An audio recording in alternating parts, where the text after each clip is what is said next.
Are you dating Hot Rabbi? We definitely are a we. I just heard him introduce you as his friend. Yeah. Everyone's all in for Nobody Wants This. Fans totally fell for Netflix's rom-com series starring Kristen Bell as Joanne, a sex podcaster, and Adam Brody as the hot rabbi Noah. The chemistry between them? Off the charts. The show scored big with critics, got great ratings, and secured a quick Season 2 renewal. At the end of Season 1, things got emotional.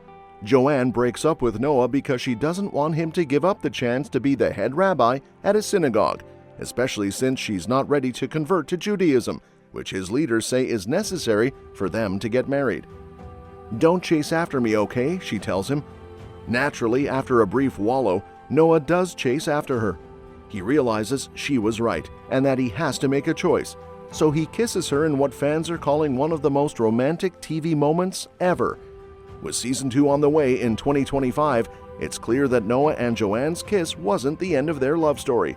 Fans are buzzing about what's next, with plenty wondering if Noah's big decision will stick. In the first episode of Nobody Wants This, we see that Joanne and Morgan Justine Lupe run a podcast by the same name, which is catching the attention of Spotify as a potential acquisition. They even hold a few meetings with Spotify reps, pitching live shows to make their podcast more attractive. But in the last 2 episodes, this plotline takes a back seat, and the season leaves us hanging on the status of the deal. Another wrinkle is thrown in when Joanne gets into a relationship with Noah. She starts sharing less about her love life on the podcast to respect his privacy, and listeners aren't thrilled. Since Nobody Wants This centers on sex and relationships, Joanne's choice to pull back on personal details might jeopardize their Spotify deal. Season 2 will hopefully clear things up on whether the podcast lands a deal with Spotify and what it means for Joanne's personal and professional lives. That said, one big question we all have is, will the board even consider Noah for the head rabbi job? Season 2 of Nobody Wants This could dive into the mixed opinions of interfaith couples. In Season 1, it's made pretty clear that Noah can't get promoted if he's dating someone who isn't Jewish. He's convinced it's a non-starter, and even the current head rabbi doesn't want to suggest him for the role unless Joanne thinks about converting. But we never actually see the temple's board or hear from anyone in authority saying Noah can't have the job.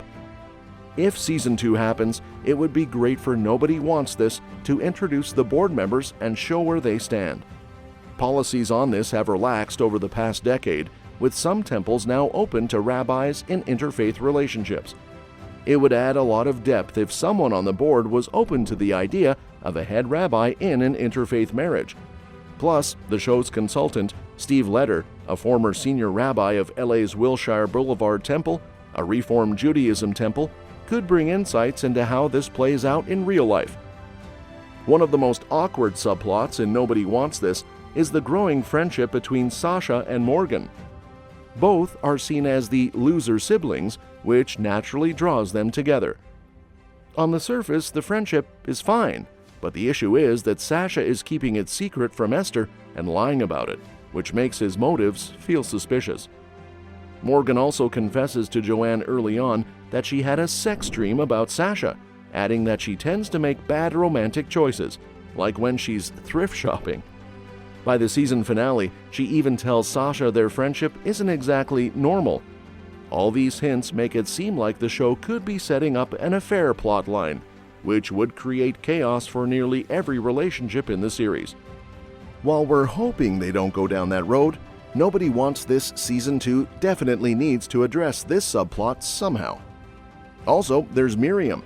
She's a side character who didn't get much development in Season 1, but Erin Foster already has a good setup to grow her character in Season 2.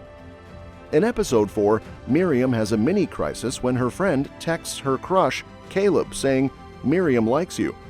To cover for her, Sasha makes a fake account for another girl named Miriam and messages Caleb to keep him from figuring out the truth. Caleb replies, saying he likes a different Miriam, and Miriam Roklov gets excited, thinking it's her. The storyline cuts off there, but it could be the start of Miriam's relationship with her dad, pushing his character growth forward.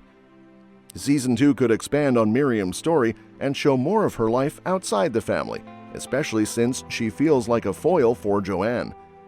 Both characters don't quite fit into the Rocklaw image, so there's a lot of potential for Season 2 to dig deeper into that.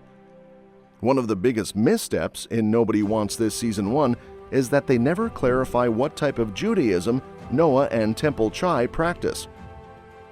Judaism can vary a lot depending on the branch or movement, and without that context, it's hard to tell if Noah's views on what's acceptable come from his personal beliefs, his congregation's traditions, or the religious rules of his specific Jewish movement.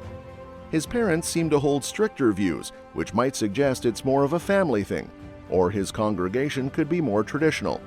There's even the possibility that Temple Chai is part of a more conservative Jewish movement.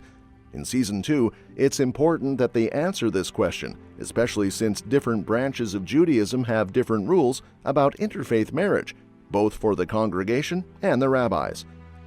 Another thing we don't know is whether there are other interfaith couples at Temple Chai. Building off the question of which type of Judaism Noah and his temple practice, Season 2 of Nobody Wants This really needs to clarify this. In Season 1, Noah says it would be an issue for him to marry a Jewish person to a non-Jewish person, but in reality, rules vary. According to an article by Evelyn Frick on Hey Alma, conservative Jewish rabbis aren't allowed to perform interfaith weddings, while Reform rabbis are discouraged but not outright forbidden from doing so. However, just because there are restrictions on performing the wedding doesn't mean interfaith couples aren't welcome at a conservative temple. In fact, the Rabbinical Assembly encourages non-Jewish spouses to be welcomed into the congregation. Given how common interfaith marriages are, it's hard to believe Temple Chai wouldn't have at least a few interfaith couples. Since Noah and Joanne are still together at the end of Season 1, it could be interesting if Season 2 introduces another interfaith couple, offering the lead characters some outside support and perspectives. Now, one last big question heading into Season 2 is, how will everyone react to Joanne changing her mind about converting? In the Season 1 finale, Joanne decides pretty impulsively to convert to Judaism because she loves Noah. While her decision comes from a good place, she doesn't fully grasp the weight of what it entails. After telling Noah, he shares the news with a bunch of people at a bat mitzvah and even mentions it to the head rabbi, assuming Joanne's conversion is a done deal. And that's that for today's video. Thanks for watching, and we'll see you in the next one.